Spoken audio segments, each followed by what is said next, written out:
जय हिंद। चलिए देखिए, इस वीडियो में एक बेसिक ग्रामर का है। क्या है? बेसिक ग्रामर का है, पार्ट्स ऑफ स्पीच। यूँ समझिए कि किसी भी लैंग्वेज का या जो भी बुक छापी जाती है उसमें जो सेंटेंस या लैंग्वेज यूज होते हैं उनमें अधिकांश पार्ट्स ऑफ स्पीच के चलते बनते हैं। तो आइए हम समझेंगे कि पार्ट्स ऑफ स्पीच होता क्या है। देखिए, इसका डिफिनीशन हम पहले से ही लिख रखा है ताकि आपको समझने में कोई परेशानी ना हो। एक और बात, यदि आपको लगे कि ये जानकारी आपके दिमाग में या ब्रेन में पहले से हो तो हम आपको बता देते हैं, आप इस पोर्शन को स्किप करके आगे देख सकते हैं। जैसे देखिए, जब आप हमारा वीडियो देख रहे होंगे तो मान लीजिए कि ये हमारा वीडियो है और इधर कॉर्नर में एक गोल साइड का सेटिंग, इसको बोलते हैं, टच करेंगे तो यहाँ आएगा सेटिंग। और इस सेटिंग पे जैसे ही टच करेंगे तो आपका दो चीज़ मेनली दिखाएगा। मेनली दो चीज़ पे हम बता दे रहे हैं। एक आपका स्पीड होगा, ठीक है, और एक एडवांस होगा, एडवांस्ड ऐसे ही लिखा रहेगा। ये प्लेबैक स्पीड होगा, प्लेबैक स्पीड पे अगर यदि नॉर्मल लिखा है NORML नॉर्मल, तो उस नॉर्मल को आप स्पीड बढ़ा दीजिएगा 1.5 पे, चाहे 2x पे देखिएगा। लेकिन 2x पे हम कहेंगे कि मत देखिएगा, मतलब कि ये स्पीड बढ़ा करके देख सकते हैं। आप चाह रहे हैं कि भाई हमारा रिवीजन भी हो जाए और जल्दी से देख भी लें। एडवांस पे होता क्या है कि यदि वीडियो जो भी हम बनाए हैं अगर वो साफ साफ ना दिख रहा हो तो एडवांस पे क्लिक कीजिएगा। एडवांस पे जैसे ही जाएंगे तो 144p, 250, 240p, 360p और 420 की ऐसा ही 480p ऐसे करके होगा। तो आप 360p पर भी देख सकते हैं और 480p पर भी देख सकते हैं। इन दोनों केस पे आपको साफ साफ दिखाई देगा, ठीक। तो दो चीज़ फिर से, प्लेबैक पे जाइएगा, नॉर्मल स्पीड से 1.7 या स्पीड जितना हो आप बढ़ा लीजिएगा। एडवांस पे जाकर के आप यदि चाहते हैं कि जो भी मैंने दिखाया है इस वीडियो में वो अक्षर साफ साफ दिखे तो आप ये एडवांस यानी कि जो पारदर्शिता है वो बढ़ाने के लिए, साफ साफ दिखने के लिए ये बढ़ा लिए स्पीड यानी कि प्लेबैक स्पीड पे और एडवांस पे, बस ये दो चीज़। अब चलिए आगे आते हैं, फोकस करते हैं इस पे, परिभाषा पे यानी कि डिफिनीशंस। तो देखिए, जो भी वाक्य होगा इसमें साफ साफ लिखा है कि प्रत्येक वाक्य के अंदर अलग अलग प्रकार के भाग होते हैं यानी मौजूद होते हैं और इन्हीं अलग अलग भागों को एक साथ हम बोलते हैं पार्ट्स ऑफ स्पीच बोलते हैं। इसका हिंदी होता है शब्द विभेद। अब बात करते हैं कि संख्या और प्रकार, यानी कि जो पार्ट्स ऑफ स्पीच होते हैं वो कितने प्रकार के होते हैं और इनकी कितनी संख्या है और उनके प्रकारों के नाम क्या है। तो देखिए, ये संख्या में टोटल 8 होते हैं, सिर्फ और सिर्फ 8 होते हैं, यानी कि पार्ट्स ऑफ स्पीच की संख्या कितनी हो गई? 8। और इसके प्रकार भी 8 होंगे। वो कौन कौन से हैं? तो यहाँ देखिए हम लिखे हैं, ये शुरू में SRNO यानी कि सीरियल नंबर है, POS यानी कि पार्ट्स ऑफ स्पीच, उसके आगे ये प्रोनाउंसिएशन है और उसके बाद ये हिंदी मीनिंग है। पहला पे नाउन, नाउन यानी कि संज्ञा, इसकी हिंदी होगी संज्ञा। सेकेंड पे है प्रोनाउन, प्रोनाउन यानी कि सर्वनाम। तीसरा देखिए, तीसरा आपका एडजेक्टिव, एडजेक्टिव यानी कि विशेषण। चौथा आपका वर्ब, जिसका हिंदी मीनिंग है क्रिया। पांचवा है आपका एडवर्ब यानी कि क्रिया विशेषण। छठवा है प्रीपोजिशन, प्रीपोजिशन संबंध सूचक शब्द। कंडीशन कंजक्शन, कंजक्शन का हिंदी मीनिंग होता है संयोजक, संयोजक माने होता है जोड़ने वाला। इंटरजेक्शन यानी कि विस्मय सूचक, यानी कि ऐसे शब्द जिसको सुन करके या बोलते समय या लिखते समय हम आश्चर्य का फील करते हैं, उसके लिए इंटरजेक्शन। इन सबको बारी बारी से इसमें देखेंगे। इस वीडियो में सिर्फ हम पार्ट्स ऑफ स्पीच पर परिभाषा, एग्जाम्पल, ये इन्हीं दो चीज़ों पे ज़्यादा फोकस किए हैं। आगे हम एक एक करके समझेंगे। फिलहाल देखिए, एक और मैं चीज़ बता दूं, अक्सर हमें मुझको भी बहुत पार्ट्स ऑफ स्पीच वैसे जनरली नाउन प्रोनाउन एडजेक्टिव बस यही तीन, उसके बाद वर्ब, उसके बाद हम भूल जाते थे। तो मैंने सोचा कि क्यों ना एक ट्रिक बनाया जाए जिससे समझने में ये बहुत आसानी रहे। ठीक है, तो देखिए मैंने अपने तरफ से कोशिश किया है बनाने का। पापा, देखिए पापा भी एनसी हैं, पापा भी एनसी हैं। देखिए तो ये पापा में देखिए कितने हैं, 4 लेटर। भी आई, भी में कितने हैं, 2 लेटर। और एनसी में कितने, 2। तो 4 2 6, 6 2 8, ये आपके 8 हो गए। अब पापा का मतलब देखिए, पहले पी का मतलब है प्रोनाउन, उसके बाद ए आ रहा है। ए का, इस ए का मतलब है एडजेक्टिव, फिर दूसरा पी आ रहा है, इस दूसरे पी का मतलब है प्रोपोजिशन, और फिर दूसरा ए आ रहा है, इसका मतलब है एडवर्ब। अब आइए भी, पापा भी एनसी है, भी आई देखते हैं। भी यानी कि वर्ब, आई यानी कि इंटरजेक्शन। इसके बाद फोकस करते हैं एनसी पे। एनसी यानी कि एन का सेंस है नाउन से और कंजक्शन का सेंस है, सॉरी सी का सेंस है कंजक्शन से। प्रोनाउन माने सर्वनाम होता है, एडजेक्टिव विशेषण, प्रीपोजिशन संबंध सूचक शब्द, एडवर्ब यानी कि क्रिया विशेषण, और भी यानी कि आप क्रिया कर सकते हैं, इंटरजेक्शन यानी कि विस्मयाद बोधक या सूचक, कंजक्शन यानी संयोजक। चलिए बारी बारी से इसको देखते हैं। सबसे पहले फोकस करते हैं नाउन पे। नाउन से पहले यदि मैं एग्जाम्पल पेश करूं कि पार्ट्स ऑफ स्पीच के एग्जाम्पल क्या है, तो एग्जाम्पल देख लीजिए। जैसे मैं बोलूं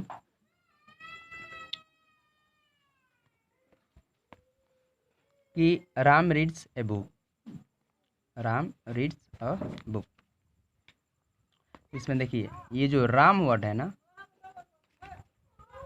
ये नाउन है, और ये जो रीड्स है ये वर्ब है, और ये जो ए है इसको बोलते हैं आर्टिकल, और आर्टिकल हमारा एडजेक्टिव के अंतर्गत ही आता है, और ये बुक भी क्या है, नाउन है। तो इस तरह आप देखेंगे तो राम रीड्स अ बुक, इसका हिंदी मतलब होता है कि राम एक किताब पढ़ता है। तो ये पूरा एक सेंटेंस है। देखिए सेंटेंस की पहचान ये है कि शुरू में जो भी उसका लेटर होगा वो कैपिटल होगा, यानी कि बड़े अक्षर में लिखा रहेगा, और लास्ट में फुल स्टॉप होगा। सेंटेंस की यही सबसे बड़ी पहचान है कि शुरू में कैपिटल लेटर होगा और लास्ट में फुल स्टॉप होगा, तो समझिए कि वो एक सेंटेंस हो गया है। अब देखिए तो राम एक नाउन हो गया, ये भी पार्ट्स ऑफ स्पीच है। रीड्स वर्ब है, ये भी पार्ट्स ऑफ स्पीच है। ए आर्टिकल जो कि एडजेक्टिव के अंतर्गत आएगा, ये भी क्या हो गया हमारा पार्ट्स ऑफ स्पीच हो गया। बुक भी या नाउन। तो इस तरह आप देख रहे हैं कि इस सेंटेंस में नाना प्रकार के पार्ट्स ऑफ स्पीच मौजूद हैं, समझा गया। इसी तरह आप चाहें तो एक और भी एग्जांपल ले सकते हैं कि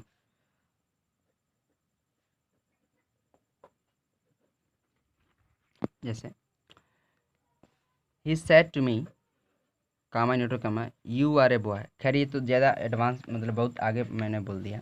तो ये भी एक तरह से क्या है, इसमें भी यदि आप देखेंगे तो ही क्या है, हमारा प्रोनाउन है। सेड क्या है, तो वर्ब है। टी क्या है, तो प्रीपोजिशन है। मी एक तरह से प्रोनाउन ही है। हाँ यहाँ ऑब्जेक्ट का काम कर रहा है। ये जितनी भी बातें बोल रहे हैं वो सब आगे बताएंगे। यू यहाँ प्रोनाउन का काम कर रहा है। आर वर्ब का काम कर रहा है। ए यहाँ लगाया हूँ, छूट गया था, ए है बोल दे रहा हूँ। ये आर्टिकल है जो कि एडजेक्टिव के अंडर में आएगा। बॉय ये नाउन। इस तरह आप देख रहे हैं कि ये पूरा सेंटेंस है, लेकिन एक पार्ट्स ऑफ स्पीच है। इसमें अलग अलग प्रकार की चीज़ें मिल करके बनी हुई हैं। ये एक चीज़ से बन ही नहीं सकता है। ऐसा हो सकता है कि सिर्फ ही लिख दें तो हो जाएगा, नहीं। सिर्फ सेड लिख दे तो हो जाएगा, नहीं। सिर्फ टू लगा दे तो हो जाएगा, नहीं। इन सब का कॉम्बाइनेशन होना चाहिए। विदा इनके बिना वो सेंटेंस बन ही नहीं सकता है। इस तरह किसी भी सेंटेंस को बनाने के लिए या किसी भी लैंग्वेज को बनाने के लिए हमें पार्ट्स ऑफ स्पीच का सहारा लेना पड़ता है। तो चलिए फोकस करते हैं नाउन पे।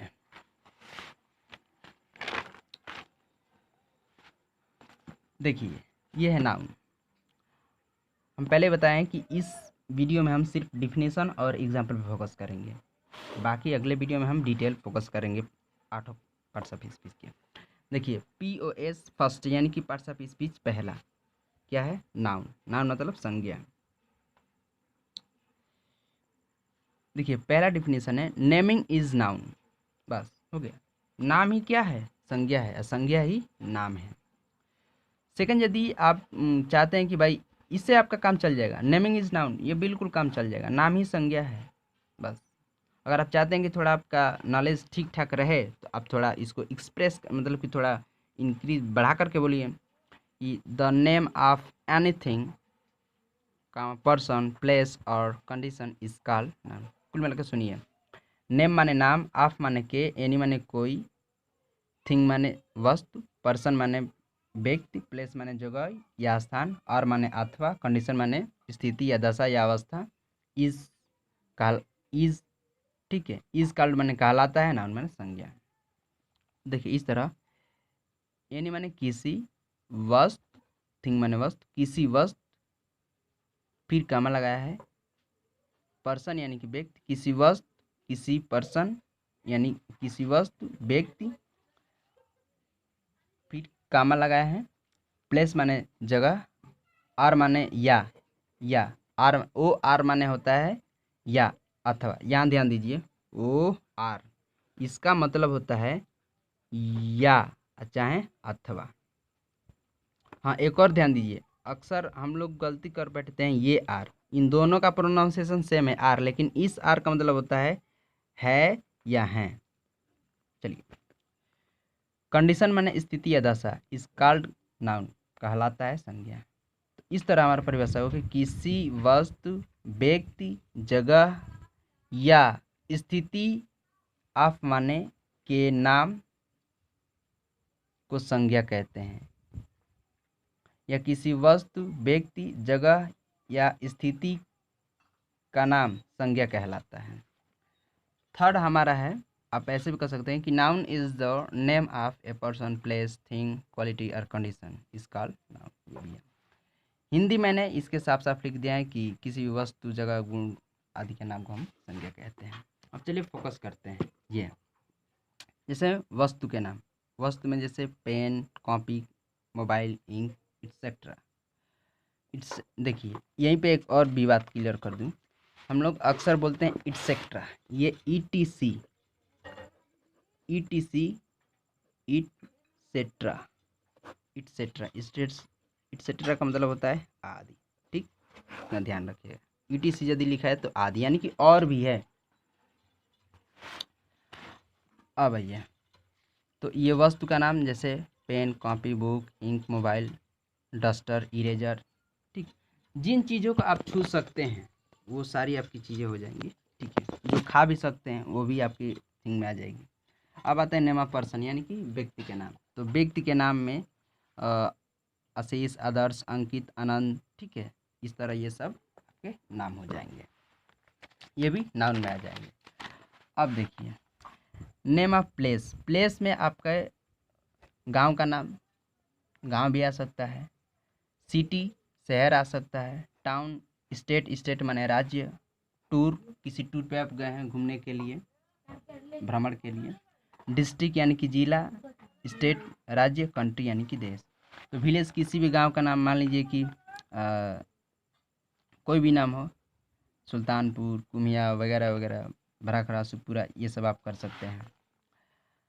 सिटी जो लखनऊ सिटी, बनारस सिटी वगैरह वगैरह ये सब। टाउन में भी ले सकते हैं कोई भी नगर। स्टेट उत्तर प्रदेश, आंध्र प्रदेश, गुजरात वगैरह वगैरह ये सब क्या हो जाएंगे आपके प्लेस में आ जाएंगे। डिस्ट्रिक्ट में सब आ जाएंगे, आजमगढ़, बलिया, बनारस, गोरखपुर, जो करना है आप कर लीजिए। कंट्री में भारत, पाकिस्तान, श्रीलंका, ये सब प्लेस में आ जाएंगे। अब चलते फोकस करते हैं क्वालिटी पर।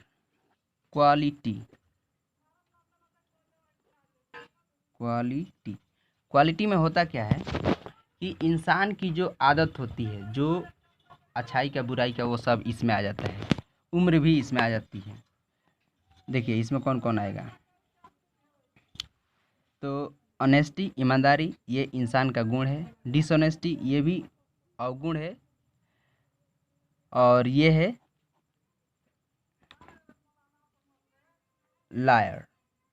लायर यानी कि झूठा, लायर वकील, वकील का गुण। इलनेस यानी कि बीमारी, बैडनेस बुराई, प्रेजेंस उपस्थिति, अब्सेंस अनुपस्थिति, गुडनेस अच्छाई। ठीक है, ये सब। ट्रुथ भी आप लिख सकते हैं, ट्रुथ सच्चाई। ये सब किस में आ जाएंगे? क्वालिटी में। ये और ये नाउन के अंतर्गत। अब हम चलते हैं प्रोनाउन पर। प्रोनाउन में देखिए pro plus noun. Pro means होता है प्री, पहले। ठीक है, नाउन यानी कि नाउन के जगह पर यूज होने वाला। तो आप इसका डिफिनेशन देख सकते हैं कि using words in the place of a noun is called pronoun. संज्ञा के स्थान पर या जगह पर प्रयोग होने वाले शब्द को हम सर्वनाम कहते हैं। जैसे में आई माने मैं, we, you, he, she, it, they. जैसे में ये तो छोटे रहे, ऐसे भी कर सकते हैं कि ही इज़ अ बॉय। तो इसमें ये जो ही है क्या है? प्रोनाउन है। सी इज़ अ लेडी, वह एक महिला है। तो इसमें सी क्या है? प्रोनाउन है। समझा गया? चलिए आगे बढ़ते हैं। आगे देखिए पोज यानी कि पार्ट्स ऑफ स्पीच। थर्ड यानी कि एडजेक्टिव। एडजेक्टिव देखिए क्या है। तो एडजेक्टिव एक ऐसा पार्ट्स ऑफ स्पीच है जो किसी भी संज्ञा या सर्वनाम का यानी कि नाउन या प्रोनाउन का वो क्या बताता है? गुण बताता है, उसकी विशेषता यानी कि मॉडिफाई करता है, उसको क्वालिफाई करता है कि वो कैसा है, दुबला पतला मोटा। ठीक है, अच्छा बुरा वो सब बताता है। तो इसका आप डिफिनीसन दे सकते हैं अगर आप देना चाहते हैं। तो डिफिनीसन आप देंगे, डिफिनीसन आप दे सकते हैं कि वर्ड्स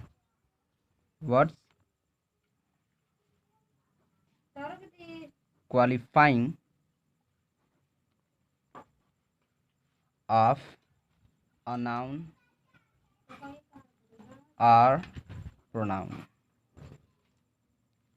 is called adjective। ये आप कर सकते हैं। Keywords qualifying of a noun और प्रोनाउन इज कॉल्ड। कहीं किसी किसी किताब में ना ये क्वालिफाइंग के जगह पे मोडिफाइंग लिखा रहता है, मोडिफाइंग। ठीक है, तो words qualifying of a noun और प्रोनाउन इज कॉल्ड एडजेक्टिव। जैसे में यहाँ देखिए एक सेंटेंस मैंने लिख रखा है, Ram is a good boy. ये पूरा एक सेंटेंस हो गया। अब इसमें राम क्या है? तो ये व्यक्ति का नाम है जो कि नाउन हो गया। इज़ वर्ब है, ए आर्टिकल, गुड एडजेक्टिव। तो इसमें गुड क्या है? एडजेक्टिव है, बॉय नाउन हो गया।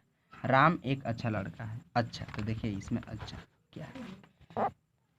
सेकंड देखिए सी इज़ अ ब्यूटीफुल गर्ल, वह एक सुंदर लड़की है। तो इसमें जो ब्यूटीफुल आ रहा है ये क्या है? एडजेक्टिव है। और सी हमारा प्रोनाउन है, गर्ल क्या है? नाउन है। चलिए अब हम आगे फोकस करते हैं वर्ब पे। वर्ब क्रिया। तो ये किसी भी जो भी नाउन या प्रोनाउन होगा ना, वो क्या कर रहा है, उसकी एक्टिविटी क्या है? खाना पीना, उठना बैठना, पढ़ना लिखना, सोना बैठ, ठीक है, रोना धोना, सोना मोना करना, ये सब क्या है? सब एक्टिविटीज़ है, ये वर्ब में आएगा। तो इसको आप डिफाइन कर सकते हैं ऐसे कि एक्सप्रेसिंग एक्शन और एक्टिविटी ऑफ ए नाउन और प्रोनाउन इज कॉल्ड वर्ब। ठीक है, यानी कि संज्ञा या सर्वनाम के क्रिया यानी कि काम को या बताने वाले शब्द को हम बोलेंगे वर्ब। एग्जाम्पल देखिए इज एम आर। एग्जाम्पल के साथ साथ अगर आप इसको आइडेंटिफिकेशन के तौर पे ले सकते हैं, यानी कि इसकी पहचान के तौर पे ले सकते हैं कि वर्ब की पहचान क्या होगी।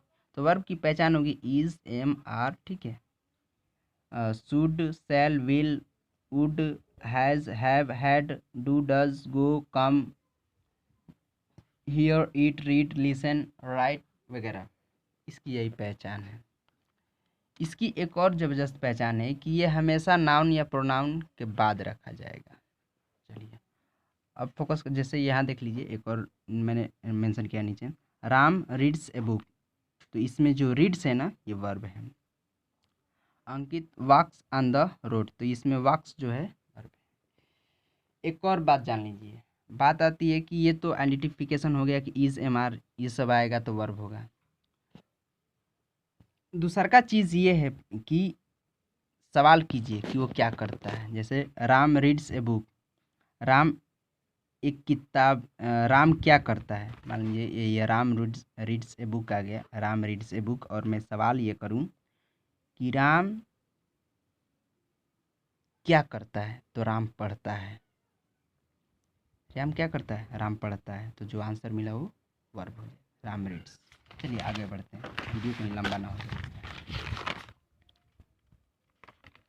अब चलिए देखिए,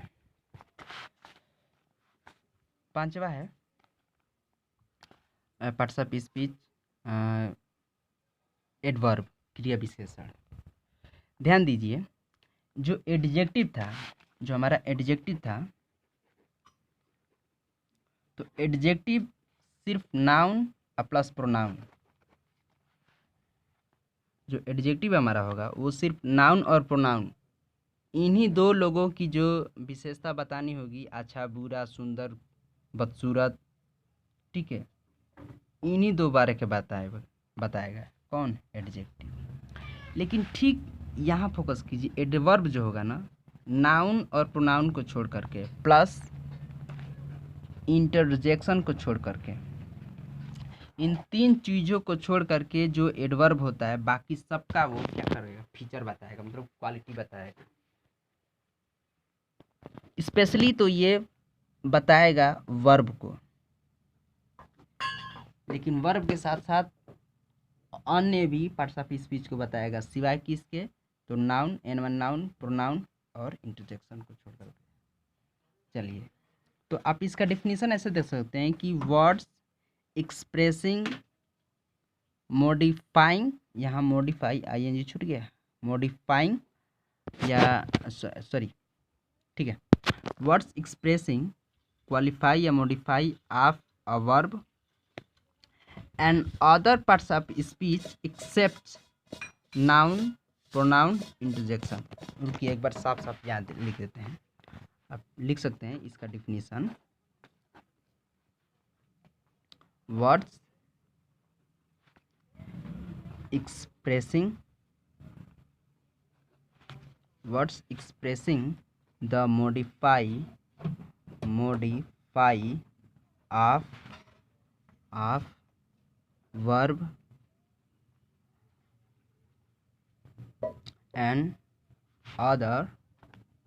and other parts of speech except n यानी कि noun pronoun and interjection is called adverb। देखिए मैंने क्या लिखा है कि words expressing the modify of verb and other pose माने parts of speech except noun pronoun and interjection is called adverb. यानी कि जो एडवर्ब शब्द होगा, तो आप इसको कह सकते हैं कि ऐसे शब्द जो वर्ब और नाउन संज्ञा और विस्मयादि बोधक शब्द को छोड़ करके सबकी विशेषता बताते हैं, उसको हम बोलते हैं adverb.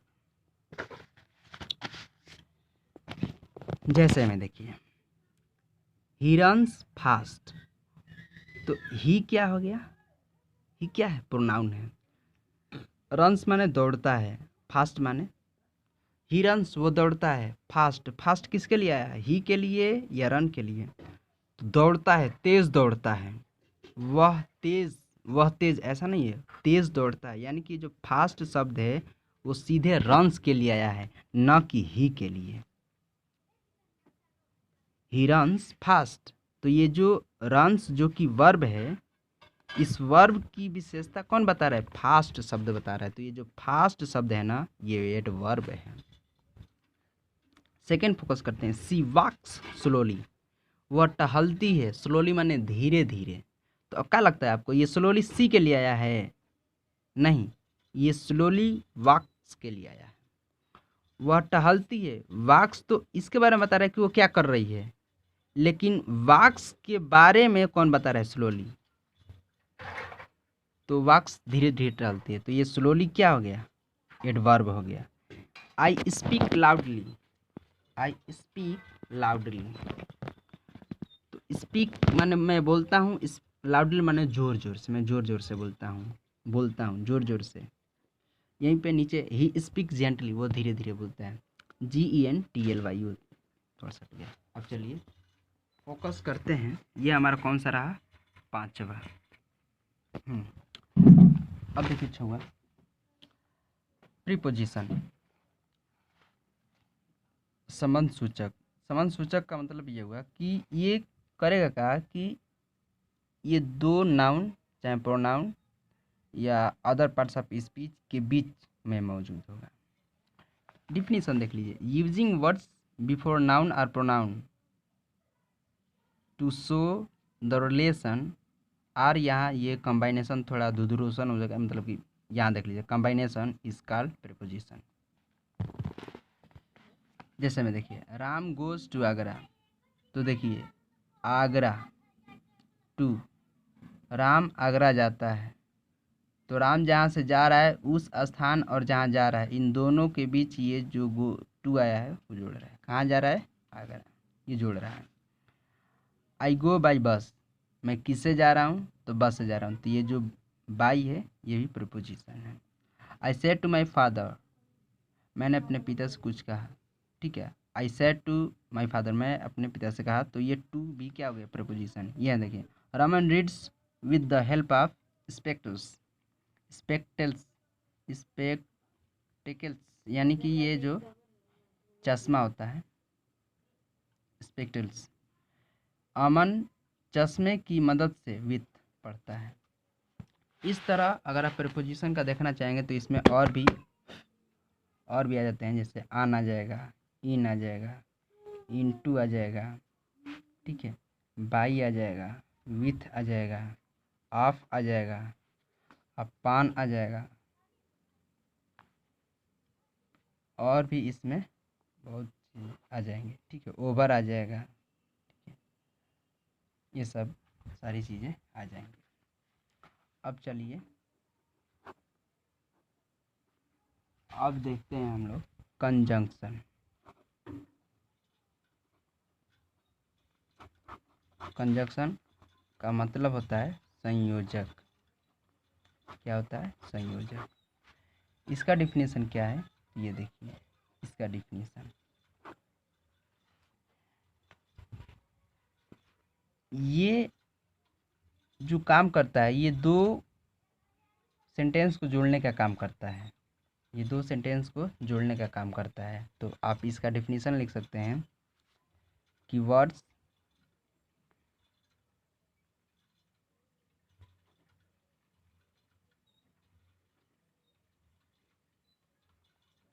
Joining of two or more than two sentences is called conjunction. Words joining of two or more than two sentences is called conjunction. ये देखिए conjunction, जैसे में देखिए राम एंड श्याम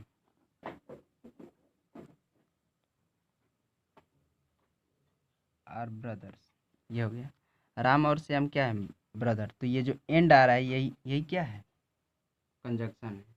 ये क्या काम कर रहा है कि राम और श्याम को ज्वाइनिंग माने जुड़ रहा है, समझा गया। इस तरह इसमें और भी कौन कौन से आएंगे? तो दैट, एंड, इफ, वेदर, ठीक है, आर, बट, etc, ये सब कंजंक्शन में आ जाते हैं। अब चलिए बिल्कुल लास्ट पोर्शन देख रहे हैं हम लोग। अब देखिए 8वां, ये बिल्कुल कम है, इसको भी आप ऐसे डिफाइन कर सकते हैं कि word expressing feelings of women is called interjection. Example में देख लीजिए, वंडर आश्चर्य, जॉय माने खुशी, सैरो माने दुख। कोई भी चीज़ आप देख लिए अगर आश्चर्य फील कर रहे हैं तो समझिए कि इंटरजेक्शन केस में है। ठीक है। अब मान लीजिए अचानक किसी को देख करके सदमा पहुंच गया, किसी को देख के आपकी हंसी नहीं रुक रही है, तो भी आपका क्या हो जाएगा, इंटरजेक्शन में आ जाएगा। जैसे मान लीजिए कि आ रहा है कि hurrah we have on the match. Hurrah माने होता है ठाका लगाओ, खुशी मनाओ, हमने मैच जीत लिया है। सेकेंड अलास माने होता है दुख की घड़ी। Her mother is no more, यह अक्सर देखिएगा बोला जाता है, is no more, her mother is no more, उसकी माँ अब नहीं रही। यानी कि तो इस तरह हमने 8 पार्ट्स ऑफ स्पीच देख लिया है। आइए थोड़ा सा रिवाइज कर देता हूँ। पहला पार्ट्स ऑफ स्पीच नाउन, दूसरा प्रोनाउन, तीसरा एडजेक्टिव, चौथा वर्ब, पांचवा एडवर्ब, छठवा प्रीपोजिशन, सातवां कंजंक्शन और आठवां आपका हो गया इंटरजेक्शन। ठीक। नाउन का अर्थ होता है संज्ञा, प्रोनाउन का अर्थ होता है सर्वनाम,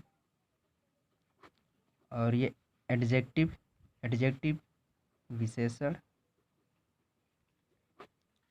वर्ब क्रिया विशेषण, प्रीपोजिशन संबंध सूचक शब्द, कंजंक्शन संयोजक, और ये विस्मयाद शब्द। इस तरह मैंने ये कर दिया। फिर से आप परिभाषा थोड़ा सुन लीजिए। नाउन, नेमिंग इज नाउन, ठीक है, या the name of any person place thing is called noun. Pronoun का क्या है कि words using in the place of noun is called pronoun. Adjective, word expressing modify of noun or pronoun is called adjective. Word express the action of noun or pronoun is called verb. Adverb जो कि क्रिया का modify करेगा, विशेषता बताएगा, वो होगा adverb. Preposition दो नाउन या शब्द के बीच जो संबंध बताएगा प्रीपोजिशन होगा। कंजंक्शन जो होगा दो शब्दों के बीच या दो सेंटेंस के बीच संबंध बताएगा, ये दोनों संबंध बताएंगे। इंटरजेक्शन ये जो इंसान के फीलिंग होगा, खुशी दुख, उन सबको ये बताएगा। अब चलिए कुछ देख लेते हैं, एक्सरसाइज कर लेते हैं कि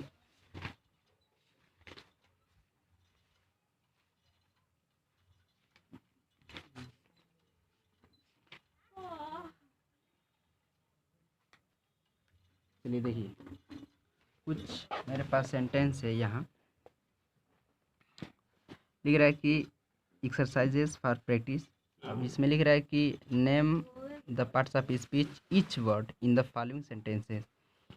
जैसे देखिए यहाँ पहला सेंटेंस अगर आपको दिख रहा होगा, Mohan is seating in the class, यानी कि मोहन क्लास के अंदर बैठा हुआ है। तो मैं बता दूँ इसमें करना क्या है, निर्देश क्या है। तो ये जो पहला सेंटेंस है ना, Mohan is seating in the class, इसमें आपको बताना है कौन सा पार्ट्स ऑफ स्पीच है। तो देखिए मोहन एक नाम है, और नाम है तो नाउन हो गया। इज वर्ब है, ये इज सीटिंग ये पूरा वर्ब हो जाएगा। इन ये प्रीपोजिशन हो गया। अ क्लास नाउन हो जाएगा। तो ये पूरा ऐसे दे रहा है, आप ये कोशिश कर लीजिएगा। फिलहाल आगे हम 8 के डिटेल हम बनाएंगे, और ये होमवर्क के तौर पे है, इसको लगाइएगा, अगर कहीं डाउट होगा तो पूछ लीजिएगा। फिलहाल जय हिंद।